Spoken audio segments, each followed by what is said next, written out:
اقرأ باسم ربك الذي خلق الحمد لله وحده والصلاة والسلام على من لا نبي بعده وعلى آله وصحبه ومن والاه أعوذ بالله من الشيطان الرجيم بسم الله الرحمن الرحيم আরবি গ্রামার কোর্সের আজকের ক্লাসে আপনাদের সবাইকে স্বাগত জানাচ্ছি।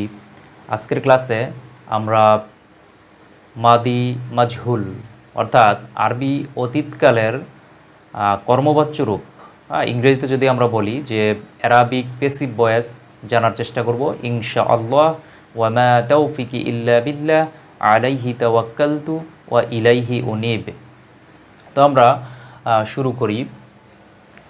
আমাদের শিরোনামটা হচ্ছে মাদি মাজহুল। মাদি মানে হচ্ছে আরবি অতীতকালের ক্রিয়া, আর মাজহুল মানে হচ্ছে যার সাবজেক্ট জানা নাই। মাজহুল মানে জাহালা, যার সাবজেক্টটা লুকায়িত থাকে, অজ্ঞ থাকে। তো এটাকে অতীতকালের কর্মবাচ্য রূপ আমরা বলি, আর ইংরেজিতে আমরা প্যাসিভ ভয়েসে বলি। তো আমরা প্রথমে এর স্ট্রাকচারটা জানবো যে কোন স্ট্রাকচার দিয়ে আমরা এর প্যাসিভ ভয়েস গঠন করব। প্যাসিভ ভয়েসের স্ট্রাকচারটা আমরা জানবো। স্ট্রাকচার, তো স্ট্রাকচারটা আমি যদি দেখি, আমি যদি একটা নমুনা ভার্ব লিখি, যেমন ফু ই লা, ফু ই লা, এটা হচ্ছে তার স্ট্রাকচার। নর্মালি তিন বর্ণ বিশিষ্ট ক্রিয়ার মধ্যে যদি আমরা ধরি তাহলে ফু ই লা। তো আমরা জানি যে ফাআলা ক্রিয়াকে আমরা মডেল ভার্ব হিসেবে ধরি, তো সেটা অনুযায়ী আমি স্ট্রাকচার লিখলাম। ইংরেজিতে যেমন ডু ভার্বকে মডেল ভার্ব ধরা হয় বা নমুনা ভার্ব হিসেবে ধরা হয়, তো আরবিতে সেটা ফাআলা। তো ফাআলা থেকে এই জায়গায় স্ট্রাকচারটা হবে ফুইলা। আমি যদি আরেকটু বিস্তারিত বলি, তো সেটা হচ্ছে যে তিন বর্ণ বিশিষ্ট যে ক্রিয়াগুলো বা যত বর্ণ বিশিষ্টই হোক সেটার ক্ষেত্রে একই রুল। সেটা হচ্ছে আমরা যখন যেমন এই ভার্বটা ছিল কি, এই ভার্বটা ছিল ফা আ লা। তো ফা আলা মানে সে করলো। এখন এটার থেকে যদি আমরা এর প্যাসিভ ভয়েস তৈরি করি তখন সেটা কিভাবে আমরা করব।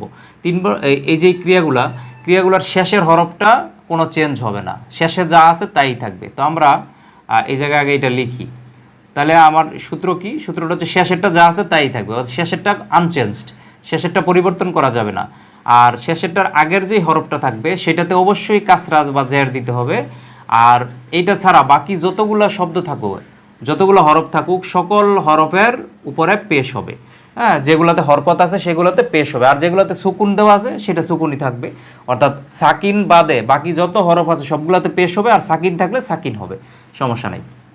তো এটা হচ্ছে আমাদের সূত্র। তাহলে আমি আবার একবার বলি যে তিন বর্ণ যে ফেলটা থাকে আরবিতে, যে মাদি মতলাকের যে ফর্মটা থাকে, অর্থাৎ আরবি অতীতকালের যে মূল ভার্বটা থাকে, সেই মূল ভার্বটা যা আছে সেই ভার্বটার শেষের হরফটা হুবহু তাই থাকবে। যেমন ফাআলা, তাহলে ফুইলা, শেষের হরফটা যা আছে তাই থাকবে। যে লামজাবল্লা ঠিক আছে, তার আগের যে হরফটা থাকে এটা তো অবশ্যই একটা কাসরা বা জের থাকবে। শেষেরটার আগের হরফে অবশ্যই একটা জের থাকবে। আর এছাড়া যত হরফ আছে সকল হরফের উপরে পেশ হবে, তবে যেটাতে সুকুন আছে আগে থেকেই সেটাতে সুকুনই থাকবে, সেটা চেঞ্জ হবে না। সুকুন ছাড়া অর্থাৎ হরকত আছে এমন যত হরফ আছে সবগুলোতে পেশ হবে। তাহলে এটা গেল আমাদের। তাহলে ফাআলা মানে সে করলো, অর্থটা কি? সে করলো। আর যখন আমরা ফুইলা বলবো তখন এটা হবে সে কৃত হলো, কৃত হলো, প্যাসিভ ভয়েসে হবে। সে কৃত হলো। আমরা যদি আরও কিছু এক্সাম্পল দেখি, যেমন খলাকা, খলাকা, খলাকা মানে হচ্ছে তিনি সৃষ্টি করলেন। আর যখন আমরা এই খলাকা থেকে তার প্যাসিভ ভয়েস তৈরি করব, অর্থাৎ তার মাদি মাজহুল তৈরি করব। এটা হচ্ছে মাদি মতলাক। তা মাদি মতলাক মারুফ, অর্থাৎ এর অ্যাক্টিভ ভয়েস আছে। মারুফ মানে হচ্ছে অ্যাক্টিভ ভয়েস, আর মাজহুল মানে হচ্ছে প্যাসিভ ভয়েস। তাহলে এটা হচ্ছে মারুফ, ফেলে মাদি মারুফ, এটা খলাকা। তাহলে খলাকা থেকে কি হবে? খলাকা থেকে হবে, যদি আমরা সূত্রটা দেখি, তাহলে শেষ হরফের জবর, তাহলে শেষ হরফের জবরটা আনচেঞ্জড, তার আগের হরফে অবশ্যই জের, আর অন্য যত হরফ আছে পেশ। তাহলে খুলি ক, খুলি ক, খলাকা থেকে খুলি ক।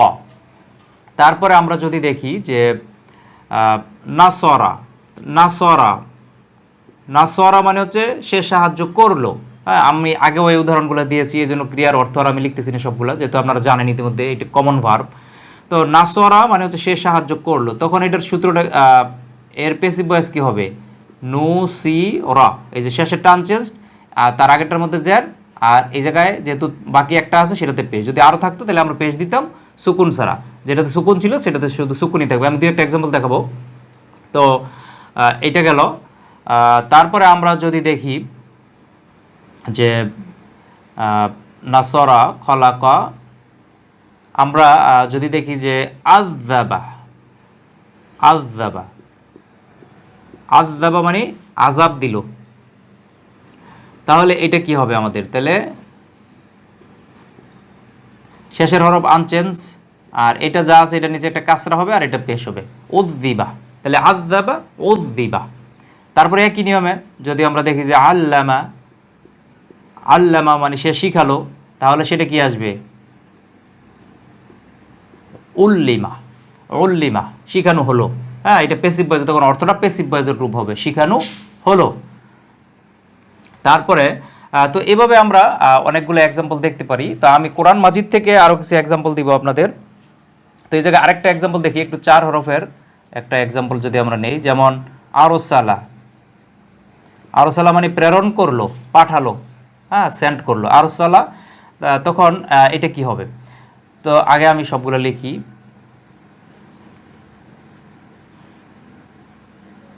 সবগুলো লিখলাম, তাহলে আমাদের সূত্রটা কি ছিল?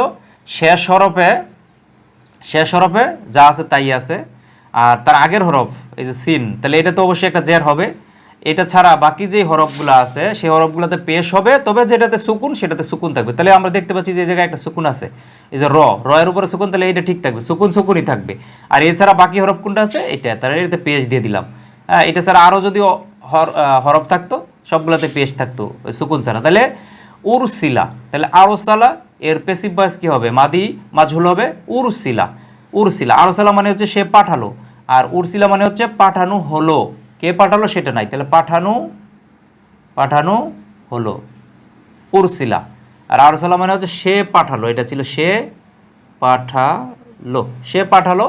আর উরসিলা মানে পাঠানো হলো, প্যাসিভ ভয়েস, যার সাবজেক্টটা হিডেন আকারে থাকে, সাবজেক্টটা উজ্জ্ব থাকে, হ্যাঁ, বলা হয় না। এটাই হচ্ছে প্যাসিভ ভয়েস বা মাদি মাজহুল। এটা হচ্ছে মাদি মারুফ অ্যাক্টিভ ভয়েস, আর এটা হচ্ছে মাদি মাজহুল প্যাসিভ ভয়েস। তো আমরা কোরআন মাজিদে এরকম বেশ অনেক উদাহরণ আছে, আমি শুধু 2-1টা উদাহরণ দেওয়ার চেষ্টা করব। তো আশা করি আপনাদের এই অংশটা বুঝতে কারো সমস্যা নেই যে আমরা কিভাবে স্ট্রাকচারটা গঠন করে প্যাসিভ ভয়েস গঠন করলাম। আচ্ছা, তো আমি এখন কোরআনিক এক্সাম্পলে যাব। কোরআনে প্রচুর উদাহরণ রয়েছে, আপনারা যখন কোরআন মাজিদ পড়বেন তখন সেখান থেকে এরকম এক্সাম্পলগুলো পাবেন। আপনারা কমেন্টে জানাবেন আপনারা নতুন নতুন কোন ক্রিয়াগুলোর প্যাসিভ ভয়েস আপনারা পেলেন কোন সূরায়। তো আমরা যদি কোরআন মাজিদ থেকে দেখি, যেমন আমাদের সবার অতি পরিচিত একটি আয়াত আছে, যেমন সূরা বাকারার 183 নং আয়াতে, যেটা রমাদান মাসে দেখবেন সবাই পাঠ করে, যে ইয়া আইয়ুহাল্লাযীনা আমানু কুতিবা আলাইকুমুস সিয়াম। তাহলে কুতিবা, এই যে কুতিবা শব্দটা, কুতিবা আলাইকুমুস সিয়াম, তো এইটা শব্দটা ছিল কাতাবা, কাতাবা মানে লেখা। তো এইটা থেকে কি করা হয়েছে এই জায়গায়? কুতিবা, কুতিবা মানে লেখা হয়েছে। তাহলে দেখেন সূত্রটা, কাতাবা ছিল সে লিখলো, আর কুতিবা মানে সে লিখে দিল, হ্যাঁ, ফরজ করে দিল, ফরজ করা হলো। হ্যাঁ, কাতাবা শব্দের অর্থ হচ্ছে লিখে দেওয়া, ফরজ করে দেওয়া, হ্যাঁ, একবারে নির্দিষ্ট করে সংবিধিবদ্ধ করা। এই জায়গায় অর্থটা আসবে ফরজ করা, বাধ্যতামূলক করা, আবশ্যিক করা। তাহলে কাতাবা, কাতাবা থেকে কুতিবা, কুতিবা কীভাবে হলো? এই যে কাতাবা ছিল, তাহলে শেষের হরফটা আনচেঞ্জড, তার পূর্বে এই যে তায়ের নিচে জের চলে আসলে কাসরা, আর তার পূর্বে যে একটা হরফ আছে সেটাতে পেশ চলে আসছে, তাহলে কুতিবা, এই যে ফুইলা, এই টাইপের এই স্ট্রাকচার ফলো করলেই হয়ে যাচ্ছে। তাহলে কাতাবা থেকে কুতিবা, তাহলে এটা কোথায় আছে? আপনারা দেখবেন বাকারা কত 183 নং আয়াতে আছে। তারপরে আমরা যদি আরেকটা এক্সাম্পল দেখি, এটা পাবেন সূরা বাকারার 4 নং আয়াতে, ওয়ামা উনজিলা মিন ক্বাবলিক। তাহলে উনজিলা, তাহলে এই শব্দটা ছিল কি? আনজালা, আনজালা থেকে এই জায়গায় কি ব্যবহার করা হয়েছে? আচ্ছা, আগে আমি ভার্বটা লিখি।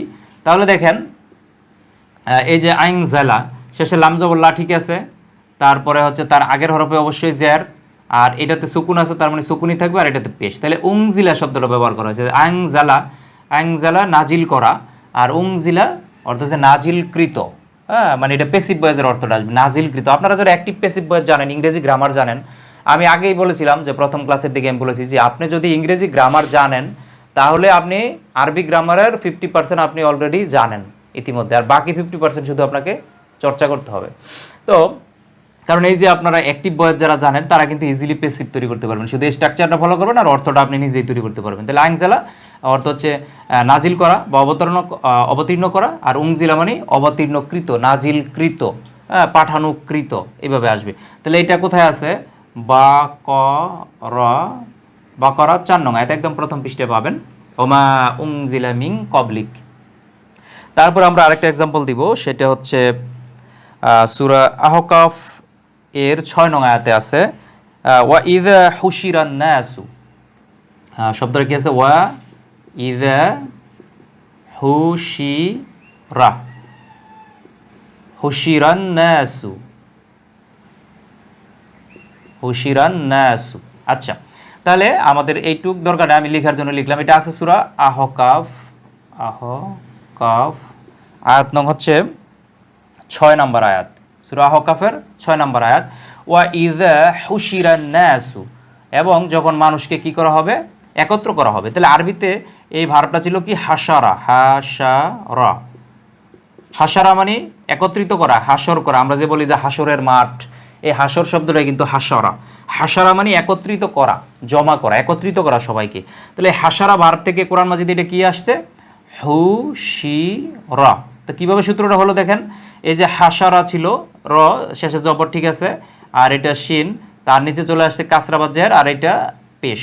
হ্যাঁ, যেহেতু সুকুন নেই, সুকুন না থাকলে সবগুলোতে পেশ হবে, আপনারা জানেন। তাহলে হাসারা হুশিরা।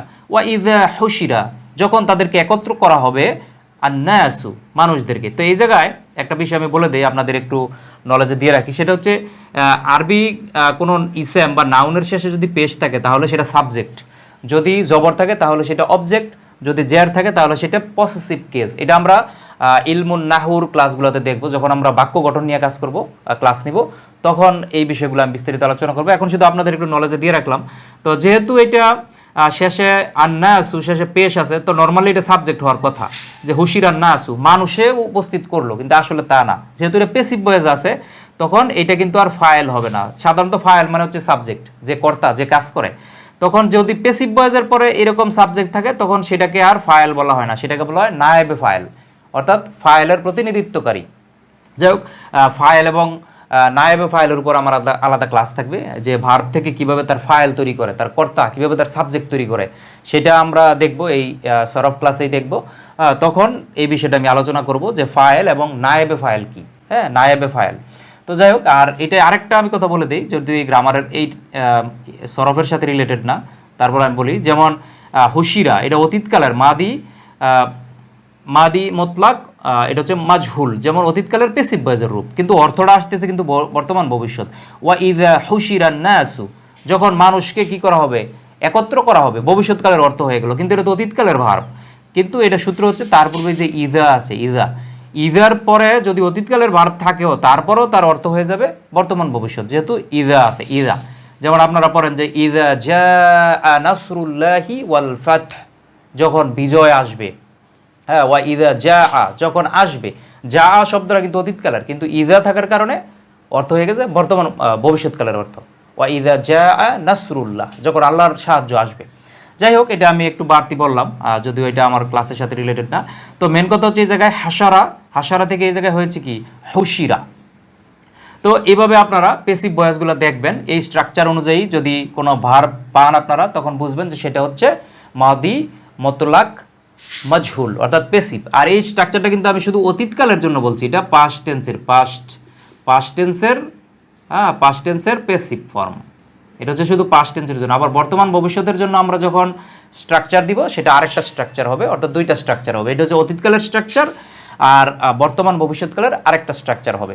তো আমরা আচ্ছা, আরেকটা বিষয় আমি বলে নেই, সেটা হচ্ছে দুই একটা ব্যতিক্রম আপনারা পাবেন, কিছু কিছু ব্যতিক্রম আছে। যেমন আরবিতে হচ্ছে কোয়ালা মানে হচ্ছে সে বলল, এটা অ্যাক্টিভ ভয়েস আছে, মাদি মতলাক মারুফে আছে, এটা হচ্ছে অ্যাক্টিভ ভয়েস।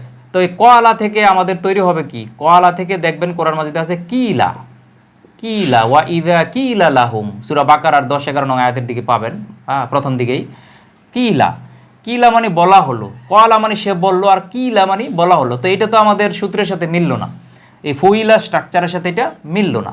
তো না মিলার কারণ আছে, না মিলার কারণ হচ্ছে আরবিতে কিছু সন্ধি বিচ্ছেদ আছে। আমরা বাংলায় যেমন সন্ধি বিচ্ছেদ আছে, আরবিতেও সন্ধি বিচ্ছেদ আছে। তো সন্ধি বিচ্ছেদের জন্য কিছু কিছু নিয়ম ব্যতিক্রম হয়, হ্যাঁ। সেটা আমি যখন তালিল আলোচনা করব, তো আরবিতে এই সন্ধি বিচ্ছেদকে কি বলা হয়? তালিল, তালিল। তো তাহালিল এই সন্ধি বিচ্ছেদ যখন আমি আলোচনা করব, তখন দেখবেন আপনারা কিভাবে কলা থেকে কিলা হয়ে যায়। কারণ কলা মূল ভার্বটা এটা কিন্তু মূলত ছিল কওয়ালা, কওয়ালা এটা ছিল মূলত। কওয়ালাকেই কি কলা বলা হয়। এই ওয়াওটা এই জায়গায় আলিফের সুরতে আসে, হ্যাঁ, অর্থাৎ এটা সন্ধি বিচ্ছেদের মতো। তখন যখন এটা চেঞ্জ হবে, এটা ইয়াতে পরিণত হয়ে যায়, হ্যাঁ। যাই হোক, এটা আমরা ওই তাহালিলের ক্লাসে আমরা দেখাবো। আপাতত আপনাদের নলেজে দিয়ে রাখলাম যে দুই একটা ব্যতিক্রম পাবেন কলা থেকে কিলা, তখন বুঝতে হবে এটা তাহালিলের নিয়ম। ব্যতিক্রম কিছু নিয়ম, সেটা আমরা তাহালিল অধ্যায় অর্থাৎ আরবি সন্ধি বিচ্ছেদ যখন আলোচনা করব, ইলমুস সরফ ক্লাসের মধ্যেই থাকবে। তো এটা শেষের দিকে থাকবে, যেহেতু এটা একটু অ্যাডভান্স লেভেলের। তখন আপনারা এই তাহালিল যখন জানবেন, তখন এটা বুঝতে পারবেন যে কলা এর পেসিভ ভয়েস কীভাবে কিলা হয় এই স্ট্রাকচারের বাইরে গিয়ে, ঠিক আছে, সেটা আলাদা বিষয়। তো যাই হোক, তো আমরা পেসিভ ভয়েসের আমরা স্ট্রাকচার দেখলাম অতীতকালের, এবং অতীতকালের আমরা এই বিভিন্ন ফর্ম, আপনারা অতীতকালের এই স্ট্রাকচারটা আশা করি আপনারা এই অনুযায়ী যে কোনো ভার্বের পেসিভ ভয়েস আপনারা গঠন করতে পারবেন। তো আগামী ক্লাসে আমরা যে পেসিভ ভয়েস দেখলাম, এটা তো শুধু মাদি মুতলাকটা আমরা দেখলাম, অর্থাৎ মূল ভার্বটা দেখলাম। এরপরে যে সাবজেক্টের সাথে অন্যান্য যে রূপগুলা, সিগাগুলা, অর্থাৎ মাদি মুতলাক মাজহুলের সিগাগুলা নিয়ে আমরা আগামী ক্লাসে আলোচনা করব ইনশাআল্লাহ। তো আশা করি আপনারা ধারাবাহিকভাবে আমাদের এই ক্লাসগুলা দেখছেন, এবং আপনাদের যারা বন্ধুবান্ধব, আপনাদের শুভাকাঙ্ক্ষী আছে, সবাইকে এটা জানার সুযোগ করে দিবেন, শেয়ার করে সবার মাঝে কোরআনের এই জ্ঞানকে, আরবি গ্রামারের এই জ্ঞানকে ছড়িয়ে দেওয়ার চেষ্টা করবেন। তো ধন্যবাদ সবাইকে। আসসালামু আলাইকুম ওয়া রাহমাতুল্লাহি ওয়া বারাকাতুহু। اقرأ باسم ربك الذي خلق